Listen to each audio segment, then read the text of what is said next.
Um, Thank you for joining me tonight. This is going to be one of the Spread the Love sessions. We're going to get Duncan on. I will try and pin his profile at the bottom so you can come and say hi to him if you like what he does. He is a guitarist and a content creator. He's got a YouTube channel that does everything from guitar tutorials to, comparisons between guitars and pedals and all of that stuff that I don't understand, but I'm now learning through him, which is great, and kind of the reason why he does it, I'm sure. And there we go. Let's have a look. Let's pin you on it.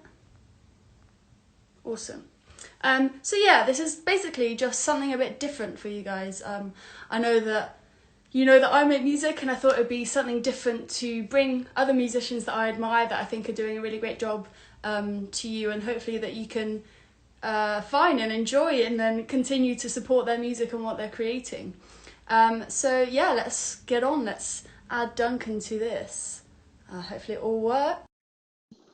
Yeah, I'm excited to chat about guitars because I play the guitar, but there's lots of things that I don't understand.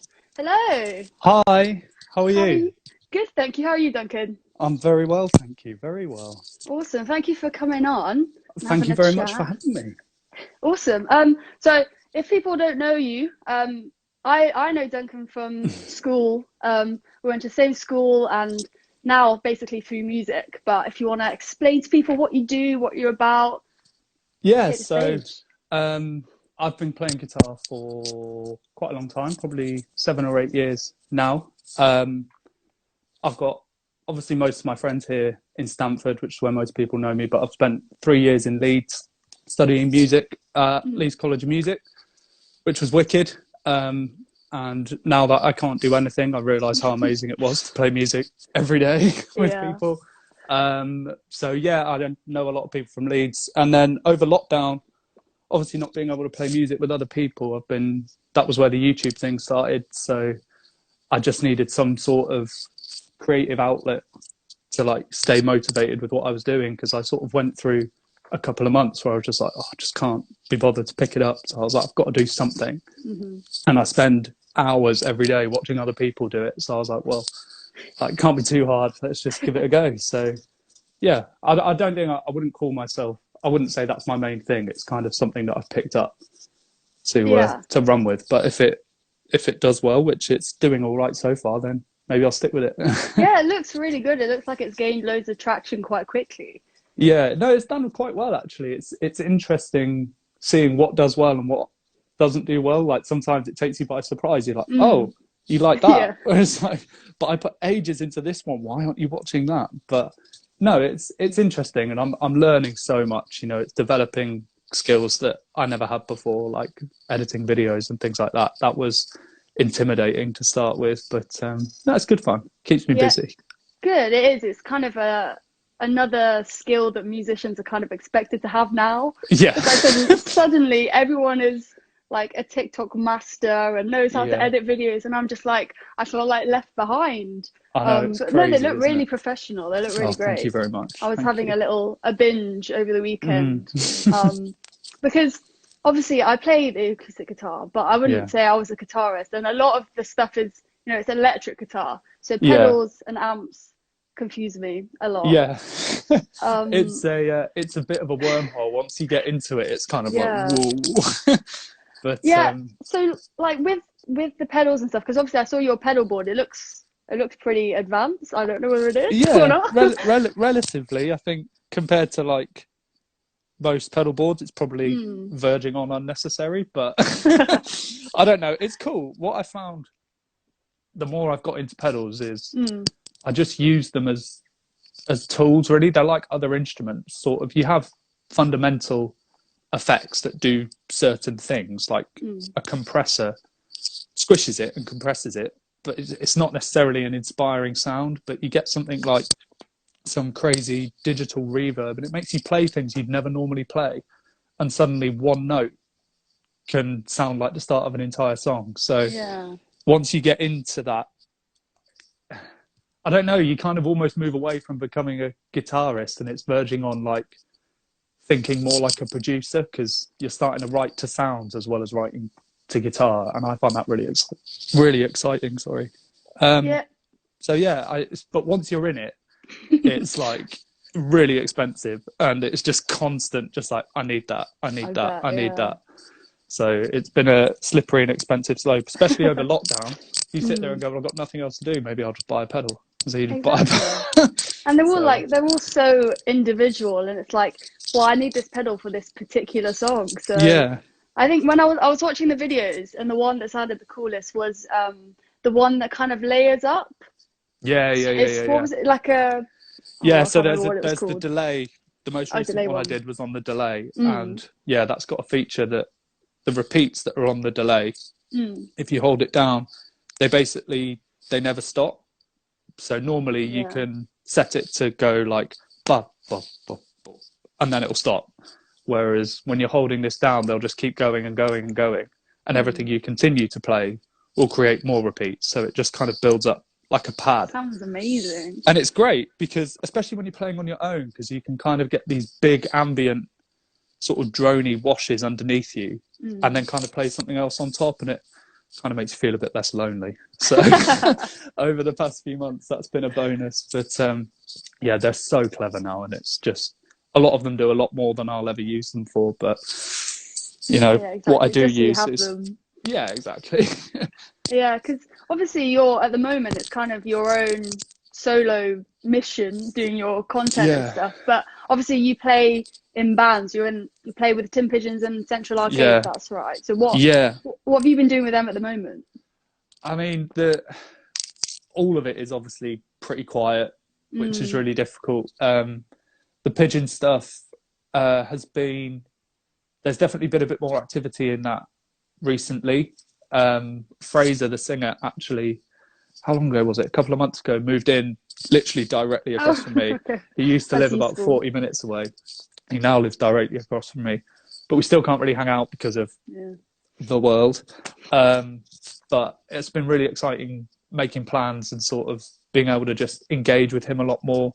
The Central Arcade stuff is more tricky because since I moved back from Leeds, it's kind of taken a bit of a back seat, but you know, even if I was still there, we couldn't necessarily all meet up. You can't get in a rehearsal studio, and it's like just everything was on hold. So who knows, when it opens up, maybe it'll all get going. But there's a tour booked in September for Pigeons, so that's really exciting.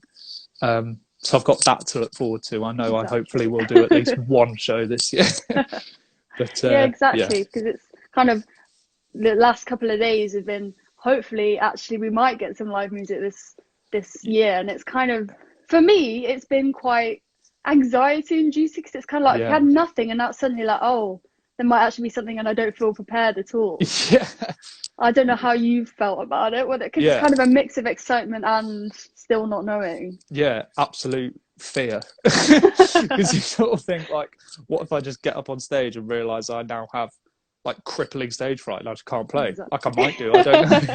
But no, it's interesting. I found it really difficult to, obviously the YouTube stuff has helped, but I found it difficult to try and like push myself and sort of practice and expand my knowledge in things, because you're kind of like, it's a really depressing way of thinking, but it's kind of like, what am I doing it for? And when I've got something to aim towards, I'm like, yeah, right, I'm going to do this because I know it will sound really cool in that. Yeah. So I think now having that kind of hope of we might get something in kind of makes you go, okay, like I'll go back to those songs. I'll start learning those again. I'll start programming the pedals and stuff again. It kind of brings a bit of that excitement back in, because sometimes you feel like you're just doing, like going through the motions. You're a bit like, I don't know what I'm doing this for, like no one's going to hear it. So that was another reason why I did the YouTube stuff. So I was like, I've got to find something to motivate myself. But yeah, it can be a bit like that, because it's kind of, if you spend ages on something and you just kind of release it into the void and hope that someone listens to it. But no, the support you've got is really good. I'm really impressed by how like quickly it's grown. And especially it looks like you just go on the page and it looks like a fully formed page. It looks like you put so much work into it. It looks really good. No, it's been a learning curve, and it makes you appreciate the people that do this full time. like how much work it is. Like being a Yeah. YouTuber is a job. Like for those guys that are doing like 2 or 3 big videos a week, like, oh my God, the amount of work that goes into it's crazy. Like it'll take me an afternoon to just do like one 10-15 minute video, but obviously I'm probably slow as hell compared to them. They'll be like Yeah, exactly. But yeah, just it's an immense amount of work. So yeah, big level of respect for the people that do that flat out. Yeah, exactly. And it's also, you know, I get that you kind of have quite a lot of experience with like live shows, and you know, you've Yeah, been playing guitar for eight odd years and gone yeah. and done music at college and stuff. So I guess what would you say to people who are kind of starting out, starting to look at pedals, starting to try and understand what the hell they mean? Kind of what would be your stepping stones, like the first thing to get under your belt? I guess just listening to the people that you like or the sounds that excite you, and then trying to find out parts of the elements that go into creating that. So the thing with pedals is it's quite a snobby thing. Not like a lot of the people are nice, but some people can be very stuck up. I think I've got sucked into it where you buy a pedal because everyone else says this is great. Right. Like you have to have this. This is brilliant. Buy it. And you're like, oh, but it's like £300, and then actually you just don't need it. Like if you've never had a pedal before, whatever pedal you get is going to be amazing, and it's going to be inspiring because you've got nothing else to compare it to. So I just dive into it. Don't spend loads of money straight away. Like just buy something cheap, buy something secondhand, and just enjoy it and really get everything you can out of one pedal before you buy another one. Because I've got stuff on here where like I'm reading up on it or I'm watching another video and I'm like, oh my God, it does that as well. And it's like I've not spent enough time diving into something. Like that delay pedal I did a video on, I had to put in the description, oh yeah, here's another 3 really cool hidden tricks it does. Because I didn't even know about it. It was only afterwards, as it uploaded, I was like reading up on it and I was like, oh, I've missed all of these. But yeah, just buy one pedal that's not very expensive and really just get to know it and enjoy it. And if you don't like it, it doesn't matter because people are flipping pedals and selling them all the time. Exactly. So, yeah, I always see people selling them. Yeah. No, they get traded pretty easily. So if you get something and you don't like it, you just put it back up for sale again. That's the good thing about not buying them new, because then you tend not to lose very much money. They kind of trade at one value once they've been secondhand. So, but yeah, just get stuck into it. And pedals aren't for everyone. Some people will do it and they'll go, no, it doesn't do it for me. Yeah. And that's fine. But some people, it will get very expensive. So yeah, I can imagine. That's just the whole music industry. It's like, yeah, do you want a guitar? Yeah. Well, let me tell you. Have you got a mortgage? Yeah. You want this guitar like 5 years, and then 2 months time there'll be a different one. That's the thing, isn't it? Yeah, it's never ending. But so what is your collection looking like at the moment? What's your like favorite? I don't know what kind of guitars you've got. Yeah. Like, so what's your favorite pedal to use at the moment?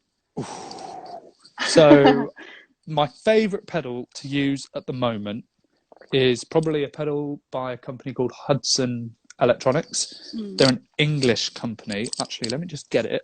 I'll show you it because it looks cool as well. And it's an overdrive.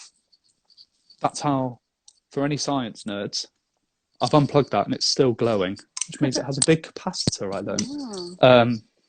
don't know what it means, but it's cool. Glows when it's off. And it's an overdrive, but it's built upon a circuit that kind of emulates old radio transmitters. Right. So it doesn't sound like a sort of classic rocky overdrive. It's got a really weird, cool sound. And I just absolutely live for it. It's amazing. And I just think it's the coolest thing ever. And it's just really inspiring because there are so many different combinations that you can get out of it and so many weird and wacky noises. I might go, oh, I'll probably never use that, but it's cool to know it can do it. Exactly. So that's probably the favourite pedal. And then in terms of guitars, my favourite guitar is probably the cheapest one I have, which I bought over lockdown, blind, which I wouldn't recommend doing because it's very risky buying a guitar without playing it. but it's an Epiphone casino made in Korea. That did look really nice. It's just awesome, and it's a bit cranky, and it feeds back loads, and it's like difficult, and you kind of have to fight with it, but it just makes it really engaging and really exciting. So that's happening a lot at the moment. But yeah, I always try and switch things up, which is why I bought the casino, because it's so different to anything I had before. It's a good way of getting out of a rut to just get something completely different. So you're like, ooh, what's that? It's like starting to play piano instead of playing guitar. Exactly. You just bring completely different things out of it. So yeah, it's kind of like differences between, if you write a song on I write songs just acoustic vocals and acoustic guitar, and then as soon as you start recording it and put on all these weird effects, you're like, oh, this is a completely different song. It's kind of, it is a minefield because there's so many different things you can do and they all sound so good. It's impossible to choose which one. Yeah, no, it's crazy. That was one of the big things that we were told at college. Like, a big way to get out of a rut is just to go and pick up an instrument you've kind of just never played before. So if you've never played a piano, you're just looking at like a zebra on a board. You just go, and just start doing stuff. And you don't have to know what you're doing, and you don't have to understand why certain things sound a certain way, but you'll just start coming up with ideas that you've never had before. And like, you can do the same with guitar, like put it in a really weird tuning and it'll feel horrible and alien, but you'll find little things you go, oh, it just sounds amazing. And you'll get chords and sounds and voicings that you'd never be able to get in a standard tuning. Like, you've only got 4 fingers and they can only stretch so far. So yeah, constantly trying to change things up has helped me a lot over the last however million years we've been in this situation. Well, it just keeps things interesting, doesn't it? It's kind of, I find it quite hard to, motivate yourself to do something, because if you're doing something like you are, it's kind of, you create your own tasks, you create your own hours, it's your own job. So you're the only one you've got to do it for. And it's kind of like, if you don't have that drive to do it, it's really hard to do it, because sometimes it's a bit boring editing videos. But it's worth it in the end. Yeah, for sure. Yeah, I think that's a really good skill to try and work on, is kind of being your own boss and trying to go, right, okay, it doesn't have to be done by Friday, but it's going to be done by Friday. Yeah. And I always have to work to deadlines, otherwise stuff just disappears around me and I'm like, oh, Christ. But yeah, like you say, especially when I was at uni, like that was the hardest thing about university. At school, your teacher would be like, you need to do this by then. Whereas at uni, it's like, well, you kind of need to do it, but I don't really care if you don't. Like, it's your degree, I don't really care. Especially when you get to third year and you're only in 12 hours a week or something ridiculous. Like, you've really got to learn to do your own thing and push yourself. And it's a very valuable skill in music, but just in everything else as well.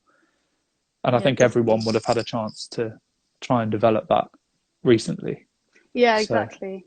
And, it's really cool that we're able to do it. And, even though we can't go out and play, this is kind of our alternative, which is why I thought this would be a really nice series to do, because there'll be people on here who really like the guitar that I don't play.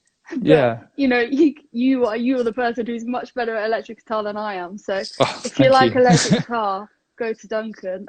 And if you love beautiful acoustic singer-songwriters, go to Charity. Exactly. Perfect. Switch around. Spread the love. It works. Exactly. For sure. So in the guitar world, who is I know John Mayer is one of the loves of your life. But who kind of, other than, the man, who are you really excited about in the guitar world at the moment? Who am I really excited about? There's a Canadian guitarist, singer-songwriter called Ariel Posen, who is insane. He's phenomenal. It's kind of, how would I describe it? Kind of like Americana soul. I wouldn't go as far to call it country, but it's just, the songwriting is incredible and the guitar playing is just out of this world. And he just combines everything I love about songwriting and everything I love about stupidly overpriced gear and great guitar stuff, and just mashes it together. So he's got a new album coming out in a couple of weeks, which I'm really excited about. And then let me think of someone else that's setting the world alight. Chris Buck is a Welsh guitarist, and I don't really like listening to his band stuff. So he's got a band called Buck and Evans, and they're kind of this. They're a bit too kind of dad rock for what I'm into, but just to follow him on Instagram, because he does these really short little clips every Friday, and his playing is just incredible. And I think it was in an interview with someone or other, he was saying one of the biggest things and the best things he ever did with guitar was learning singing melodies. So picking up vocalists and learning that in his playing. Right. And the way that he phrases stuff is so vocal. And I just think it's so cool, because obviously it sounds like a guitar because he's playing a guitar, but his choice of phrasing and his note choices is just so nice. So yeah, two people that I really, really like, as well as John. Yeah, that sounds really cool. That's what I always love about jazz music, is when you have a vocalist singing like a saxophone solo, and it just it's a saxophone solo, but it just sounds so much. It just sounds awesome. It's such a weird mix of the two things that is creating something completely different, which is so exciting. Yeah, when people can really get down that kind of playing and singing the same thing at the same time, it's mind blowing. Because I think the goal for any musician is just to be able to think of something and for it to just happen. And I think that's just such a prime example of people who have finally like hit that. Is these are guitarists that can just sing something and it just comes out. They don't have to think about what their hands are doing, so they can just let everything go and just phrase what they want, and it works. And that's mesmerizing when it's done well. Awesome. So obviously you've been playing for like 8 years, but with kind of younger guitarists starting out, when did you feel like you got to a point where you could improvise quite well and you can come up with licks and stuff for Pigeons and Central Arcade stuff? When did you feel like you started doing that? Getting your own guitar style. Christ, I think I don't think there was as much like a defining moment where I was like, I think I can do this now. Like it wasn't like I kind of picked it up and went, here we go.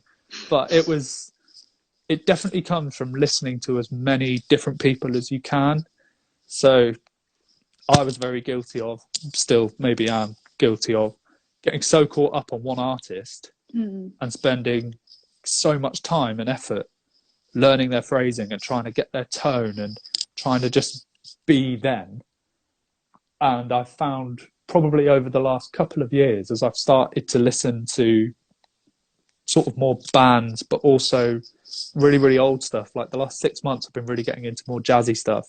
And it's when you start taking little elements from everywhere that I think you start to feel like, maybe I am starting to form something that kind of feels a bit more honest and a bit like me, instead of going like hearing something and going, what would John play? And then just trying to play that. Like you try and think about sort of, if you have enough little nuggets of knowledge, you can kind of just go, I'll have a little bit of that, little bit of that, little bit of that. And then you kind of mix it up. And if it works, it works. If it doesn't, it doesn't. But having plenty of choice and lots of different forms of inspiration is the only way to really achieve that, I think.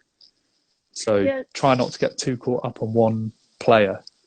You still have a favourite, but like, make sure you listen to other things. And try and learn a saxophone solo, try and learn a vocal melody, try and learn a piano part. Like it'll seem ridiculous and impossible, but you'll get little bits that you just never have got from just normal straight guitar playing.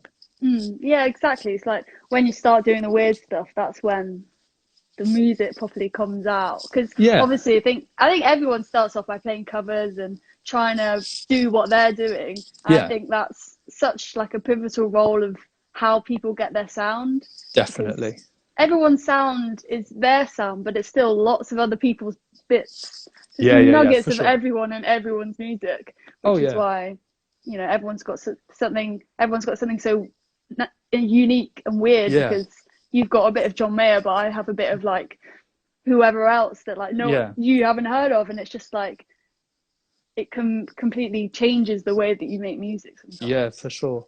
I think a really important thing as well is, you know, if you really do fall for one person and their sound and their style, like their stuff didn't come out of nowhere. Like who have they picked it up from? Go back to them and try and trace it back and back and back and back, because not only then will you get a better understanding of what it is that they do that you like, because you might not be able to pinpoint it. You might just really like what they do. Like, why do I like it so much? But you'll hear that same kind of style and sound in so many different variations. You know, John Mayer is only John Mayer because of Hendrix and because of Stevie Ray Vaughan and B.B. King. So go back to those three, start listening to them, and then try and figure out where they got it from. And suddenly now you're familiar with like 15 different players that maybe are all playing blues, but they're all doing it in a completely different way. So then suddenly you've now got an understanding and a sort of vague knowledge of how to capture the sound of 10 times as many people as you did, instead of just going, oh, John Mayer is John Mayer. And he is, but you can pick apart his sound very easily. So that's a good way of expanding and getting a better knowledge and a bigger library, so to speak. Because with the older kind of style of music, with like the classic people, you know, because I live with Jay, who's also a guitarist, so I've been getting very into his idols like Stevie and Tony Iommi and you know stuff like that, and it's kind of you just know exactly when it's them playing, and it's just mad how like they're playing the same instrument, but you know exactly who it is. So of those, you know, of the kind of the classic guitarists and people back then that were just, you know, insane when you watch live videos, who do you take a lot of inspiration for, kind of that era? I think probably Stevie Ray Vaughan is a big one for me, just through John, but for the whole like nice sparkly Fender Strat blues thing that I thought was all John when I was like 15, and I was like, wow, this is amazing, why hasn't everybody heard of this? And then my dad was like, no, it's this. And you go, wow, okay, he's the man, he's the boss. So that was a big eye opener for me. But I've also got players that I absolutely adore and love, but I'll never strive to do what they do. So there's a slide guitar player called Derek Trucks that Jay will probably know, and it's just out of this world, and he's the only person I've found on the world that can do what he can do to that level. And it's, you know, he spent 25 years just playing slide, and he has always been phenomenal. And I just know how technically difficult it is. I'll never sit there, like, watch him and then go, right, I'm going to try and learn that. I just don't. But you can just like soak up that enjoyment, because the more you get into music, the more you start picking it apart, the less you can just sit down and listen to a song and go, oh, it's a really nice song. Because I'm constantly, like, as a guitarist, especially being into pedals, it's like, oh, what overdrives are you using, everything like this. And Trucks just gets one guitar straight into an amp and just does his thing. And it's one of the few artists that I can just, like, I don't have to try and work out what he's doing. I can just sit back and enjoy it. And that was an eye-opener for me. Awesome. And then you find other people through that. But yeah, he's incredible. Him and his wife. So she's Susan Tedeschi. So they do Tedeschi Trucks as a band. And it's insane. There's like 15 of them. And they've got like big brass sections, 2 drummers, keyboard. It's like a proper orchestra. It's incredible. Oh, awesome. So yeah, I'd thoroughly recommend checking them out. They're incredible. Yeah, definitely. I'll have to go check them out. That sounds pretty cool. It's kind of that kind of music where it feels like this is proper music. Yeah, yeah. Like And they don't make music like this anymore. Yeah, and every single musician in there is just world class. Like, Yeah. and they might only be doing one thing. The drummer might just be holding a backbeat, but they're just so good. They just hold it so well, and it's a magical experience. Seeing something like that live, you just come away just like, oh my god, it's like some sort of out of body experience. Yeah. It's incredible, mind blowing. Awesome. Yeah, well, thank you for that. For these little tips. Is there anything else that we haven't covered that you want to chat about? I don't think so. There's very little going on really, other than thank you for plugging the channel a little bit. I'm going to be doing a bit more on that this week, so that'll be exciting. The Instagram stuff is kind of going alongside that same thing, and then I just buy tickets for the Pigeons tour. Yeah, it's going to be sick. It's not even my band. I just bob along with them, but it's going to be fun. And I think that's about it. Thank you very much for inviting me. I'm really excited. Feels like I'm doing something musical, and it's like, it's just really exciting. Thanks for being my guinea pig as well. I haven't not interviewed people before. It's strange being on the other side. Yeah. No, you've done a really good job. You've asked all the right questions. It's been amazing. Oh, good. Well, thank you very much for coming along, and thank you. We'll see more of you soon. I'll share your account and some of the YouTube stuff, so thank you know very where much. to find you. Thank you. You're very kind. Awesome. Thanks, Charity. All right, I'll speak to you soon. See you later. Bye. Bye. Awesome. So that was Duncan Westbrook. He's linked below as Duncan plays guitar, same on YouTube. If you want to learn anything about the electric guitar, anything about amps, about the pedals that he uses, what's best to go straight into if you're using GarageBand or something like that, straight into it, or through a microphone on the amp. It's really, really useful stuff, and stuff that I hadn't even thought about before. But yeah, that's the first one for tonight. We've got another one next week. I'll be announcing that soon. If you are an artist or a creator and you want to come on and chat about your stuff, please do. This is what it's all about, artists supporting artists, because that's what we can do at the moment. But yeah, I'll see you very soon, and thanks for coming along.